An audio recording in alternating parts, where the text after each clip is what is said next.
दोस्तों, मैं डॉक्टर दरवेश आप सबका स्वागत करता हूं। देखो, आशा और विश्वास इसी पे जिंदगी चलती है। अगर हम भरोसा करें किसी चीज पे और एक प्रयास करें कि हम फिट एंड फाइन रह सकते हैं बिना सर्जरी के, और एलोपैथी दवाई के बिना, स्टेरॉइड के बिना भी जिंदगी संभव है, तो ही दोस्तों जिंदगी आसान हो। आज हमारे साथ हैं मिस्टर रोहन वर्मा, बहुत ही यंग एंड एनर्जेटिक। जो भी उनका कारण था वो अभी आपको बताएंगे, किस लिए वो मेरे पास आए और आने के बाद यहाँ पे उनको क्या मिला। ऐसा सबको दोस्तों मिल सकता है, क्योंकि लगभग 26-27 साल से हम जो काम कर रहे हैं उसका मकसद है सर्जरी आपको ना करना पड़े, खास करके स्पाइन की सर्जरी। दोस्तों, एक बार ये हमारी रीढ़ की हड्डी, चाहे गर्दन हो या कमर हो, कट गया, फिर उससे दोस्तों रिकवरी करना मुश्किल है। जिंदगी इतना आसान नहीं है कि 30 साल की उम्र में हम सर्जरी करा लें या काट के एक डिस्क हो गया या स्पाइन का एक टुकड़ा हो गया उसको हम हटा लें। ना सर्जरी आसान है, ना सर्जरी के बाद का जिंदगी दोस्तों आसान है। तो चलिए रोहन सर से एक बार सुनते हैं उनकी जवानी। Thank you sir for giving me the opportunity to speak something about like my pain. 2 महीने पहले मुझे ये स्टार्ट हुआ था, like first week of October ये स्टार्ट हुआ था पेन होना। धीरे धीरे बढ़ता गया पेन। फिर मैं अपने होम टाउन भी गया, लेकिन पेन कंसिस्टेंट था बिल्कुल, मतलब रहता ही था हमेशा। और उठने में, बैठने में, चलने में मुझे बहुत प्रॉब्लम होती थी। मुझे हमेशा लेटे ही रहना पड़ता था।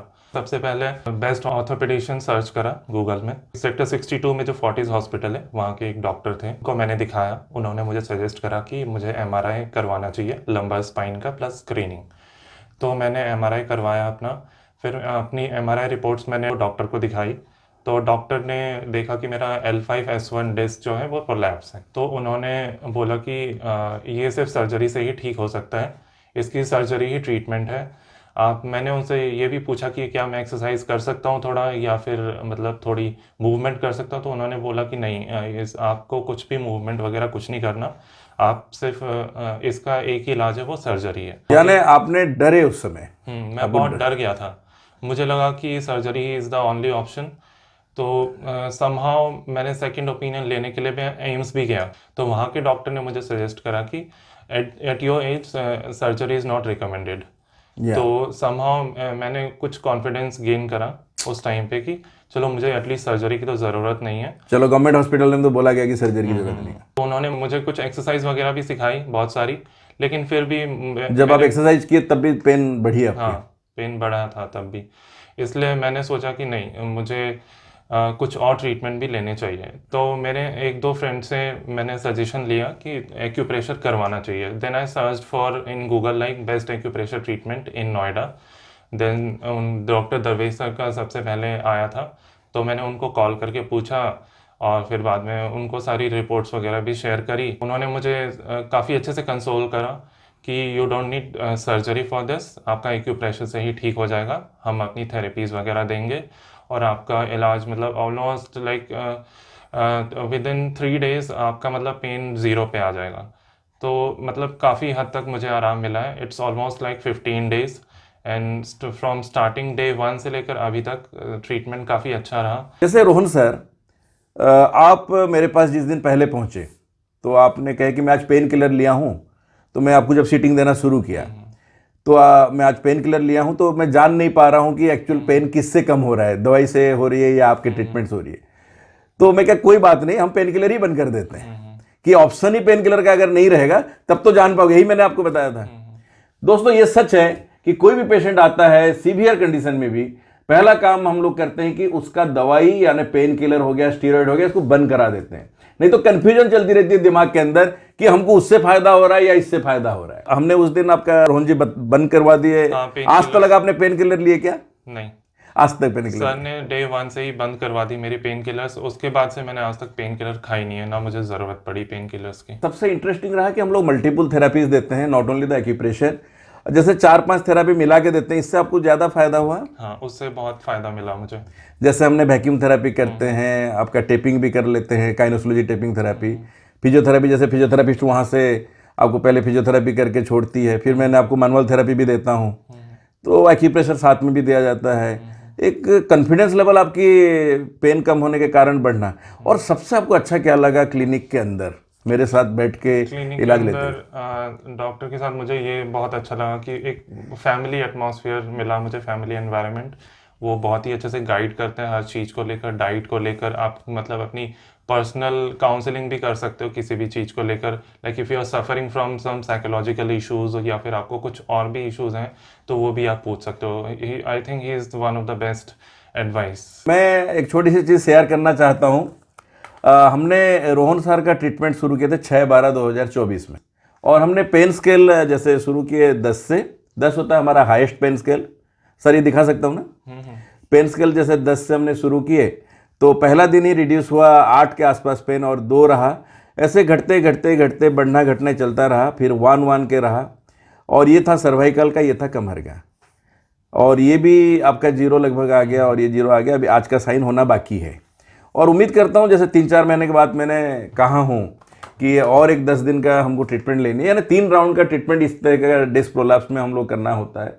तो पहले 15 दिन, उसके बाद फिर 10 दिन, 3-4 महीने के बाद फिर 6 महीने के बाद फिर 10 दिन, यानी साल भर के अंदर 3 बार मुलाकात हो तो फिर प्रॉब्लम बिल्कुल सॉल्व हो जाती है। घर में एक सिकाई भी आपको बताया हूँ करने के लिए रोजाना 1.5 महीना, उससे भी आपको लाभ होती है। हाँ जी, उससे भी मुझे काफ़ी राहत मिली है। लाइक उन्होंने जो भी मुझे सिखाई बताई कुछ 5-6 चीज़ें डालकर, तो उससे मुझे काफ़ी राहत मिली है। उन्होंने मुझे 2 टाइम करने के लिए बोला है। जब मेरा ट्रीटमेंट चल रहा था तो उन्होंने सुबह के लिए बोला, और ट्रीटमेंट ख़त्म होने के बाद 2 टाइम। बहुत अच्छा। और हमने एक्सरसाइज भी सर आपका शुरू करा चुके हैं, और एक्सरसाइज जो पहले करते थे थोड़ा स्टिफनेस होती थी या हल्का फुल्का पेन आती थी, आजकल तो नहीं आती होगी। नहीं, वो पेन नहीं है मुझे अभी। तो हम कुछ एक्सरसाइज जो आप बढ़िया से कर पाते हो, जो यंग मास हैं, एक्सरसाइज आप उनको दिखाने के पहले क्या सजेशन देना चाहेंगे? मैं ये सजेशन देना चाहूँगा कि कोई भी एक्सरसाइज हो वो ग्रेजुअली एकदम से ना बढ़ाएं। जैसे यंग मास आजकल बहुत ज़्यादा हैवी लिफ्टिंग करती है, डेड लिफ्ट्स करती हैं या फिर जो भी करती हैं, दैट्स मतलब वो करना ही नहीं चाहिए without proper support and guidance. अगर जिम इंस्ट्रक्टर को अच्छी नॉलेज हो या फिर वो अच्छा सर्टिफिकेशन हो उसके पास, तभी उनकी गाइडेंस लेकर आप उनके अंडर ही करें। अगर खुद से आप कुछ भी वेट लिफ्टिंग या फिर कुछ भी पोजीशन कुछ भी उठा के कुछ भी करते हैं तो मतलब 100% चांस है कि आपके डिस्क प्रोलैप्स होगी ही होगी। यानी आज के दिन में जो लोग जिमिंग वगैरह करते हैं, जो बच्चे पढ़े लिखे ज़्यादा नहीं होते हैं और फिजिकल चीज़ों के बारे में नॉलेज नहीं होता है, खाली वेट लिफ्टिंग करके ही वो इंस्ट्रक्टर बन गए हैं, उनसे नुकसान होने का खतरा ज़्यादा रहता है। ऐसा मैंने भी बाकी मरीज से भी सुना हूँ। इतने कम एज में कैसे आपको लगता है ये समस्या आया? क्या इसमें जिम का भी कुछ असर रहा? हाँ, जिम का भी रोल रहा है इसमें। लाइक मैं जिम भी जाता था, जिम जाकर मैंने तो थोड़ा बहुत मैंने वेट्स उठाए थे गलत पोजीशंस में। तो मैंने 1-2 बार जिम में भी देखा कि मुझे उठाते ही डेडलिफ्ट मुझे एकदम से सडन पेन हुआ बैक में। तो over the time period like ये धीरे धीरे ग्रेजुअली बढ़ता गया। तो मैंने कभी इसको सीरियसली लिया नहीं। एकदम से पेन में मेरा चलना फिरना बिल्कुल बंद हो चुका था, तभी मैंने इस चीज़ को सीरियसली लिया कि नहीं, अब इसको कुछ एक्शन लेना चाहिए। बीच में क्रायो प्रैक्टिस वालों के साथ भी बात की? हाँ, मैंने क्रायोप्रैक्टर के साथ भी बात करी थी।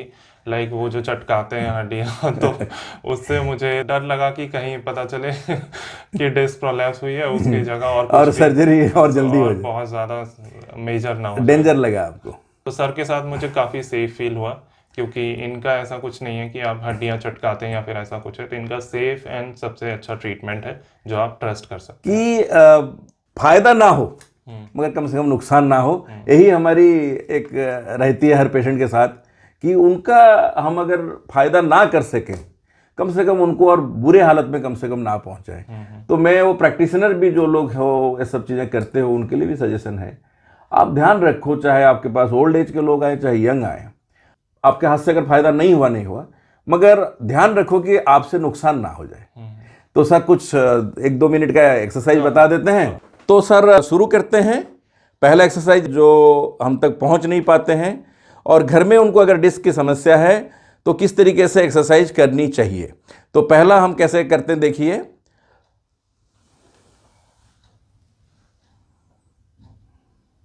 ब्यूटीफुल। कम से कम हम कोशिश करें सर कि 5 से 10 सेकंड तक रोकने के लिए, जैसे 1 2 3 4 5 6 7 8 9 एंड 10, 10 सेकंड कम से कम हो। और एक बार सर करके दिखा देते हैं ये वाला लेग। 1 2 3 4 5 6 7 8 9 एंड 10। इस टाइम में पंजे को आप या तो आगे की तरफ भी रख सकते हो, पीछे को, और आगे को रखें तो ज़्यादा बेटर। एक बार करके दिखा देते हैं। और चाहें तो अगर आपको फ्लेक्सिबिलिटी बढ़ानी है तो पंजे की मूवमेंट भी दोस्तों कर सकते हो, इस तरीके जैसे कर रहे हैं, तो इससे आपका स्टिफनेस वगैरह कम होगा। अदरवाइज आप अंदर की तरफ करके 10-10 सेकंड रोकिए। तो जैसे सर एक बार रोकिए, 1 2 ऐसे करके आप 10 सेकंड रोकिएगा, फिर इसको छोड़िएगा। इसको आप 3 से लेके 5 बार सिंगल सिंगल लेग करने के बाद आप फिर बोथ लेग करिए इस तरीके से। बहुत बेहतरीन, अंदर की तरफ रहा पंजा। 1 2 3 4 5 6 7 8 9 एंड रिलैक्स्ड। इसको भी 3 to 5 टाइम्स 7 टाइम्स तक भी हम लोग कर सकते हैं। सुबह एक बार कर लीजिएगा। अगर आपको ज़्यादा डिस्क की समस्या है तो आप शाम को भी इसका हाफ कर सकते हो। एक बार सर और करके देख लीजिए।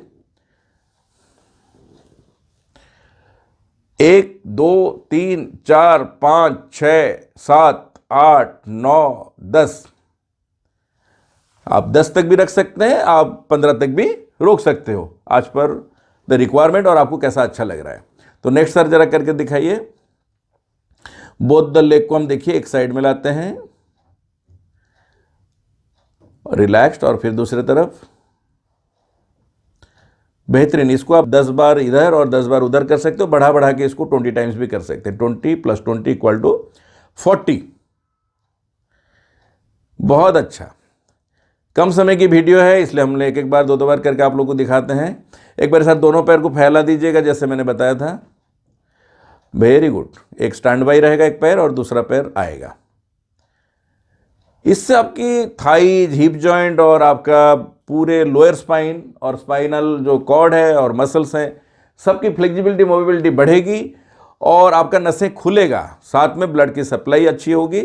हिप जॉइंट की रिप्लेसमेंट कभी नहीं करना पड़ेगा। घुटना भी अच्छा रहेगा, थाइज मसल्स अच्छे रहेंगे और कमर, सबसे दोस्तों बढ़िया बात है, लोअर बैक आपका अच्छा रहेगा। तो आशा करता हूं ये सब एक्सरसाइज करोगे। और साथ में हम लोग और 2 एक्सरसाइज बता देते हैं, उसको भी देख लीजिए। देखिए बहुत ही बेहतरीन एक्सरसाइज। लेफ्ट हैंड से उन्होंने, लेफ्ट नी है उसको थोड़ा से उन्होंने पुश कर रहे हैं। फिर देखिए दूसरा, उसी तरीके से इसको भी राइट नी को राइट पाम से उन्होंने दबाव डाल रहे हैं। इसको आप 5 सेकंड से लेकर 10 सेकंड तक कर सकते हो। हम लोग एक एक बार करके आपको दिखा रहे हैं। और ये देखिए इसको उन्होंने खींच रहे हैं अपने तरफ। जैसे कर रहे हैं ऐसा ही आपको करनी है। और ये कब करोगे? जब आपकी पेन बिल्कुल 0 हो जाए। ये हम डीकंप्रेशन यानी 4 स्टेज देके हम लोग करवाते हैं। Decompression, deformity correction, passive exercise, active exercise. यानी पहले हमने दर्द को खत्म किए, फिर एक्सरसाइज चालू करा दिए। फिर भी अगर लाइट पेन है या कम पेन है तो आप ये सब चीजें कर सकते हो। और लास्ट में दोनों पैर को फिर से पकड़ के अपने तरफ खींचें। ये एंड में दोस्तों ये आप करिएगा। बहुत बेहतरीन आपको रिजल्ट मिलेगी। आप सोच नहीं सकते इतना बढ़िया रिजल्ट उससे आपको नसीब होगी। एक साथ ब्रीदिंग एक्सरसाइज आपको बताया हूं। बैठ के एक बार प्लीज ब्रीदिंग जरा दिखा दीजिए, कैसे हमने ब्रीदिंग करते हैं। ऐसे ही बैठ के दिखा दीजिएगा। नी के ऊपर हाथ रहेगी और मुट्ठी खोलते हुए सांस बाहर। जब आप मुट्ठी बंद करते हैं, शोल्डर ऊपर को भी थोड़ा ऊपर उठा सकते हैं। यस, 100 बार दोस्तों ऐसे सुबह करनी है, 100 बार आपको शाम को करनी है। चाहे आप चेयर में बैठ के टेबल के ऊपर हाथ रख के भी कर सकते हो, ऐसा भी कर सकते हो। मगर हर 10 बार में आपको ब्रेक लेना इसलिए पड़ेगा कि स्पाइन पे नहीं तो जोर पड़ेगी। और आराम आराम से करिएगा, एकदम मुट्ठी बंद और ऐसे हाथें खोलेंगे। तो हमारे व्यूअर्स को एक बार थैंक यू बोले। थैंक यू व्यूअर्स, आप अपना ख्याल रखिएगा अच्छे से। और सर ने जो जितनी भी एक्सरसाइज बताई हैं वो सारी कीजिएगा, तो आपको अल्टीमेटली आपको रिजल्ट मिलेगा ही मिलेगा 100%। Thank you so much. तो यहीं पे दोस्तों हम इस वीडियो को समाप्त करते हैं। आशा करता हूं आप लोग इससे कुछ सीख लिए होंगे। सीखोगे तभी जिंदगी बचेगी। सर्जरी सॉल्यूशन एकदम लास्ट में, बल्कि आप मानो जब आपके पास कोई चॉइस नहीं है, कोई विकल्प नहीं है, तभी सर्जरी के बारे में सोचिए। अदरवाइज बहुत सारा अल्टरनेटिव चीजें हैं जो आपके पास है, आपके इर्द गिर्द में है। मैं ये नहीं कि अकेला बैठा हूं, एक काम कर रहा हूं। हजारों और भी अच्छे अच्छे लोग हैं जो इस पे काम करते हैं, अच्छे डॉक्टर हैं, अच्छे थेरेपिस्ट हैं। ढूंढिए, उनके पास पहुंचिए। अगर आपके नजदीक पास कोई मिल जाता है, फिर भी अगर कोई नहीं मिलता है, जरूर आपको मैं वेलकम करूंगा। अपना MRI रिपोर्ट भेजें 8826676303 में। देख के फिर मैं आपका अगर बुलाता हूं नोएडा तो आप जरूर आएं और अपनी समस्या का समाधान यहां से करा सकते हो। अदरवाइज नियर बाई पहले ट्राई करनी चाहिए। वीडियो तो हम डालते हैं, किताब तो मेरी है my health in my hand, उसका भी लाभ उठाइए। Thank you very much. Thank you.